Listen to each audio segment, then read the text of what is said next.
día? Creo que habrá un debate muy amplio, creo que hay muy buenos argumentos en el sentido de que las fuerzas políticas primero se tienen que fortalecer para después sumar fuerzas. La experiencia también nos ha dicho que cuando se construyen muéganos no necesariamente esto implica el tener mejores rendimientos electorales. Iniciamos el día de hoy, amigos y amigas, y vamos a ver cómo estos panistas no se cansan de hacer el ridículo. Y Ricardo Anaya, obviamente el principal vocero de este partido político próximamente en extinción después del PRI, donde hemos visto que están copiando sus formas de trabajar. En este caso, gritar, insultar, agredir, o la que están usando mucho los priistas, Alito Moreno principalmente, mentir como pocos. Mentir sin pruebas, sin fundamentos, lo que les gusta a los opositores. En este caso, Ricardo Anaya dice que está muy preocupada por la salud en México, y hay que recordarles que cuando estaba con Vicente Fox y Felipe Calderón, estaba muchísimo peor de que actuar como estamos. Porque hemos visto que el supuesto desabasto, ya lo aclararon en la mañanera, con la doctora Claudia Sheinbaum Pardo, donde recuerden que ahora sí resulta que las mismas farmacéuticas no están surtiendo lo que les corresponde. Hay que decirlo, el 70-80% de las farmacéuticas que gobernaban, que trabajaban con gobiernos priistas y panistas, el 70 u 80% pertenecían a priistas y panistas. Entonces, como están muy enojados con la cuarta transformación, porque obviamente no se les paga con precios ahora sí exorbitantes como les gustaba, que si algo costaba 10 pesos, lo cobraban en 1000, la cuarta transformación no lo permite, entonces por eso andan muy enojados. Por su parte, les digo el video, los comentarios, esa no me la sabía, tan solo 4 de los 28 inmuebles de Ricardo Anaya tienen un valor de 700 millones de pesos. Y bueno, tiene sentido. Recordemos que la famosa nave industrial que tenía en Querétaro, que compró con unos 40 Infonavits, unos 200 Fobiste, entre otras cosas, costaba 450 millones de pesos, que recuerden que dicen que lo sacó a crédito. Pero ya bueno, como los panistas, recuerden que se fue del país hasta que dieron su fuero regreso. Y bueno, ese es el tipo de calaña que existe en la oposición. En la época del PAN tampoco había medicamentos y el sistema de salud era un desastre. Pero ¿qué se va a saber de eso, Anaya? Él jamás ha ido a un hospital público. Si se reduce el legislativo y se van los plurinominales, alcanzaría para mejorar invertir en la salud. Claro que por supuesto que sí, o menos mal que esa oposición sirviera de algo, pero solamente para gritar e insultar, pues ya te da con la misma Lili Telles o con unos otros más, que sabes que con eso es más que suficiente. ¿Cuándo van a aceptar que nadie va a volver a confiar en ustedes? No digas tonterías, por favor. Y desde Estados Unidos se enteró, así es, ya creo que no regresaba. Sigue lloriqueando. La principal duda es, ¿tendrás tiempo de salir de México cuando se te retire el fuero? Hay que recordarles, porque esto es otro impresentable de la oposición, que se dice muy flamante defensor de lo que el pueblo quiere, pero hay que recordarles que es plurinominal. Si participaran, cuando tengan que salir a pedir el voto, tanto Ricardo Anaya, Lili Telles, Kenia López Rabadán, Alejandro Moreno Cárdenas, Añorbe, Carolina Villano, Rubén Moreira y compañía, entonces sabes que jamás van a tener un escaño porque no lo van a ganar. ¿Quién en su sano juicio votaría por esa gente de impresentables que los conocen muy bien? Viva la cuarta transformación. Ojalá que te quiten el fuero y sigas y pagues lo que debes al pueblo. Eres una rata más de alcantarilla. Si no pueden hacer la devolución, sigue riqueando. Acá los famosos moches que les daban. Recuerden la famosa frase que se aventó. Dices canallada Ricardo Canallín. No la voy a repetir porque está muy fuerte. Pero recuerden lo que decía, que ya saben que flotaba. Vamos a escuchar, amigos y amigas, cómo lo dejan claro. Si era su ilusión de los del PRI, que el PAN se uniera con ellos, se los dejan clarito. Ellos no se van a unir a la perdición. Lo vemos y lo platicamos. El partido, como ustedes saben, define su política de alianzas en órganos colegiados. No estamos todavía en esas fechas. Lo que ha dicho con mucha claridad el presidente nacional es que el PAN está preparado para apostar por sí mismo y también está preparado para unir fuerzas con otras fuerzas políticas. Se abrirá un amplio debate. Primero iremos a nuestra Asamblea Nacional Extraordinaria para modificar los estatutos y una vez que ese amplio debate concluya se definirá la política de alianzas. Esto lo definirán órganos colegiados que encabeza el presidente nacional. Estamos listos, sí, para apostar por nosotros mismos, pero también estamos listos para unir fuerzas con otros para poder derrotar a este gobierno que lo que está haciendo es muchísimo daño en el país. ¿Será casuístico? Es decir, caso por caso se va a tener que revisar. No me corresponde a mí fijar esa posición. Lo que les puedo decir es que tanto la política general de alianzas como cada caso en lo particular es un asunto que se resuelve en órganos colegiados que en todos los casos encabeza el presidente ¿Pero usted nacional. qué opina? Sí. ¿Cuál es su posición? Yo creo que el PAN en este momento se tiene que concentrar en fortalecerse y eso tiene que hacer cada fuerza política de la oposición. Y una vez que cada fuerza política se haya fortalecido, se haya renovado, entonces sí sentarnos a la mesa para hablar de posibles coaliciones. Pero lo primero que tiene que hacer Acción Nacional es recuperar su propia identidad, su propia fuerza. Viene todo el proyecto del relanzamiento y una vez que el PAN esté unido y fuerte, entonces sí pensar en alianzas con otras fuerzas políticas. ¿Opositora no la ve? Siempre estará el PAN abierto a esa posibilidad, a la posibilidad de una gran alianza opositora, pero eso no me corresponde a mí definirlo, eso lo decide la dirigencia nacional y como ustedes saben, bueno, pues... A la luz de la experiencia, ya han ido unidos con el PRI, con MC. ¿Vale la pena continuar por esa vía? Creo que habrá un debate muy amplio, creo que hay muy buenos argumentos en el sentido de que las fuerzas políticas primero se tienen que fortalecer para después sumar fuerzas.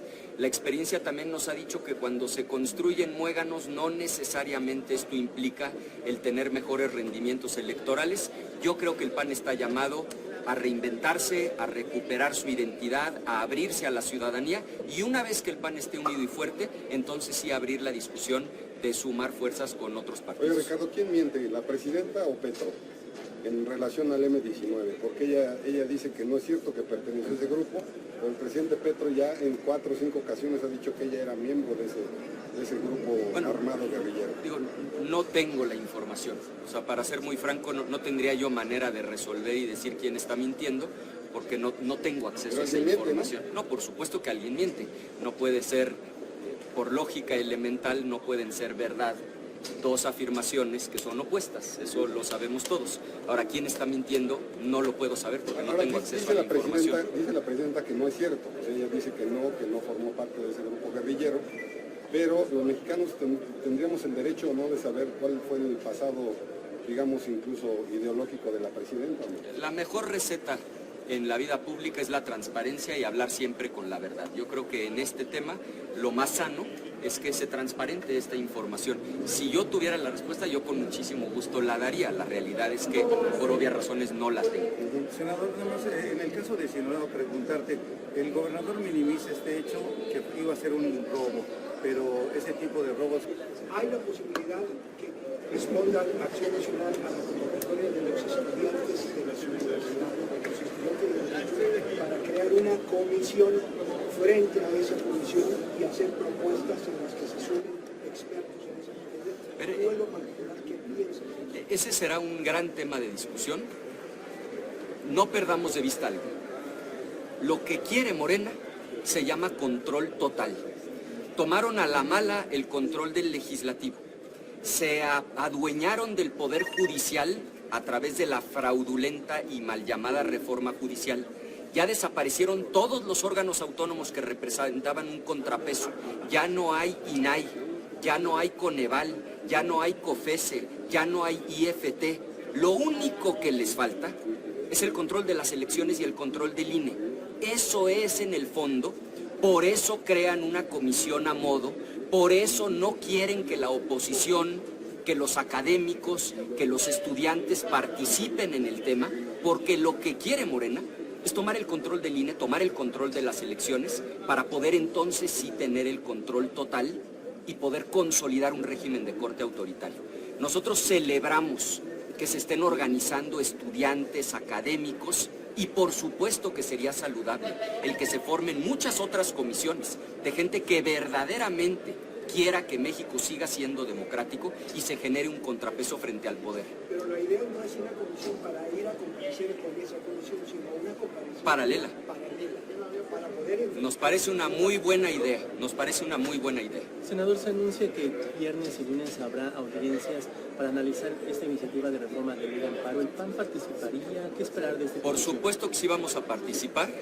Bienvenidos estos conversatorios, porque la iniciativa de reforma en materia de amparo es un absoluto despropósito.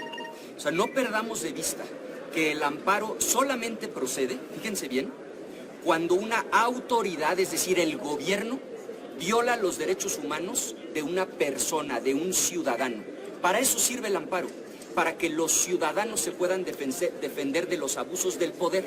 Y lo que esta iniciativa que mandó el Ejecutivo hace es darle más poder al gobierno y menos herramientas de defensa a los ciudadanos. Entonces, por supuesto que vamos a participar en estos conversatorios y vamos a denunciar uno a uno los atropellos, las barbaridades, el despropósito que representa esta iniciativa, de ninguna manera se debería de aprobar en esos términos, porque implicaría un paso más hacia la consolidación de un régimen autoritario, donde ahora ya ni siquiera frente a violaciones de derechos humanos se van a poder defender los ciudadanos. Eso es lo que dice la iniciativa y por supuesto que la vamos a pelear con todo. Oye, Ricardo, por confiar en el, digamos, le fueron achicando, primero iba a ser un parlamento abierto, luego conversatorios, y hoy ya lo redujeron a una audiencia pública.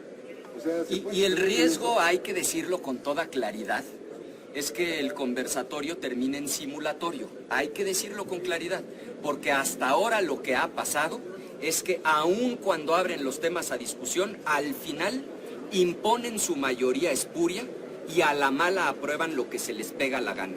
Por supuesto que vamos a dar la batalla, vamos a señalar con puntualidad en qué artículos están las violaciones más graves, por qué se está despojando a los ciudadanos de una herramienta que les debería de permitir defenderse de los abusos del gobierno, pero también, como dice la frase, que no haya ilusos para que no haya desilusionados. Hasta hoy, la marca de la casa, el estilo de Morena, es simular que escuchan, pero al final atropellar con su mayoría.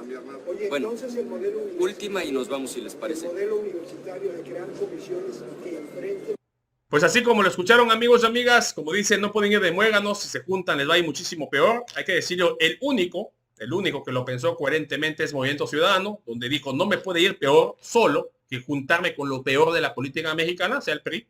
Y en segundo lugar, tampoco muy lejos de ellos, está el PAN.